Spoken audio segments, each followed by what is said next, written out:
retour à Nyons où on a décidé aujourd'hui de vous faire découvrir l'olive. Pourquoi? Eh bien parce qu'on termine tout juste la récolte et on commence le pressage pour fabriquer donc l'huile d'olive avec, Arnaud, les scourtins que l'on a juste devant nous. On est donc dans ta scourtinerie. Scourtinerie, oui, c'est un nom un peu barbare. Ouais. D'abord, scourtin, est-ce que vous savez ce que ça veut dire? Alors non, je sais que ce sont des filtres. Voilà, ce sont des filtres. Mais après, d'où vient le mot scourtin? Tu ne sais pas ce que veut dire un scourtin. Un scourtin, en fait, c'est un mot provençal qui veut dire couffin. Couffin, poche. D'où la forme de béret du scourtin. Ouais. Voilà, c'est un vieux scourtin qui a fait de l'huile, qui a changé de couleur, donc, et qui a cette forme de béret. Bon, alors aujourd'hui, j'imagine qu'on ne fait plus le scourtin à la main. En tout cas, toi, ici, à Nyons, tu ne le fais plus à la main, le scourtin? Non, et depuis pas mal de temps, en fait, c'est une innovation de l'arrière-grand-père. Et c'est quoi comme matière qu'il utilisait, Alors, ton grand-père? Ça, c'est une deuxième innovation de sa part. Il a utilisé des fibres de noix de coco. Voilà un scourtin neuf, tissé et fabriqué en corde de fibres de noix de coco. En fait, la corde est issue de l'enveloppe Eh oui, forcément. de la noix de coco. Et très très solide. Alors Arnaud, ça c'est le scourtin traditionnel, hein, parce que ce matin, moi j'ai vu au moulin un scourtin mais plat. Oui, tu as vu un scourtin pour les presses modernes, Ouais. donc en nylon et Oui. tout plat. Ça, c'est les presses d'antan. Et donc, c'est un béret, une forme de béret.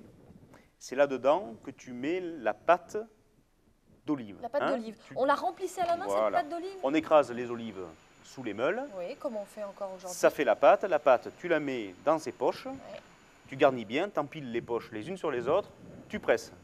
Tout ce qui est liquide va passer à travers. Tout ce qui est solide reste à l'intérieur. Et ce qui coule à l'extérieur, c'est l'huile et l'eau. Et l'eau, et on Et on avant, mélange par après. décantation, c'est-à-dire c'est aller dans des bassins, l'huile finit par surnager parce qu'elle est plus légère, et c'est comme ça qu'on sépare l'huile et l'eau de manière traditionnelle.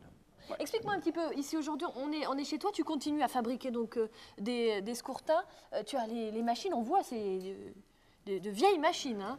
Oui, Elles datent de on l'époque. peut Hein. dire parce qu'on en a même quelques-unes qui datent encore de l'arrière-grand-père. Hein. On travaille sur des machines qui ont plus de 100 ans parfois. Nous sommes les derniers fabricants de scourtins de France.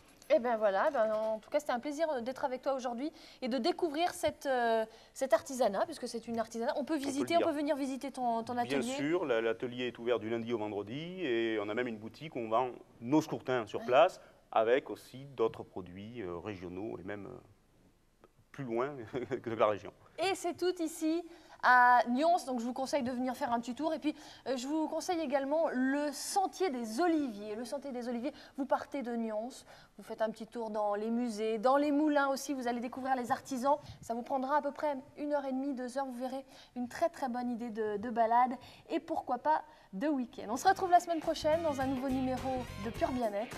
Passez une très bonne semaine et un très bon week-end. Merci à tous.